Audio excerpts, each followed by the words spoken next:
দুনিয়ায় যতক্ষণ বেঁচে আছেন, শরীরে রু আছে, হাতে শক্তি আছে, পায়ে বল আছে, পকেটে নোট আছে, গায়ে শুট আছে, পায়ে বুট আছে, দুনিয়া আপনার পিছে আছে। কালকে একটু হুচট খান, হসপিটালে কয়জন যায় দেখেন, হসপিটালে কয়জন যায় দেখেন। কালকে একটু বন্ধুকে জানান যে ঘরে একটা টাকাও নাই, বাবা মা অসুস্থ, ঘরে ভাত খাওয়ার মতো চাল নাই, বন্ধু দেখবেন নাই। এই পৃথিবীর মানুষগুলো কি নিয়ে পাগলামি করছে, যার জীবনের শেষ সম্বল হলো 1400 টাকা। কয় টাকা? 1400 টাকার ভিতরে এক সেট কাফন, একটা কসকো সাবান, একটি আতর, কিছু সুরমা, কিছু কাফুর, এনাফ, সব রয়ে যাবে। আমি একেবারে আরো ক্লিয়ারিফাই করে বলছি আপনাকে, ঠিক আজকে থেকে 100 years বিফোর, ঠিক 100 বছর পরে আপনি, আমি, এরা, আমরা এখানে সবাই এই মাটির নিচে, ঠিক 100 বছর।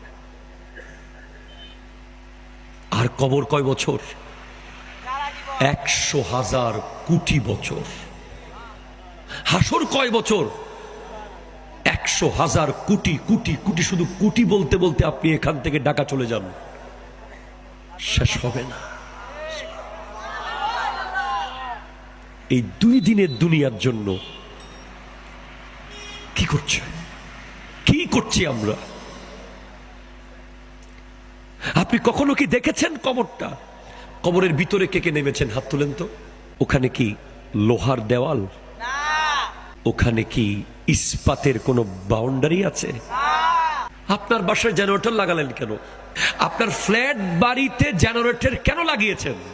1 মিনিট আপনি কারেন্ট ছাড়া থাকতে পারেন না।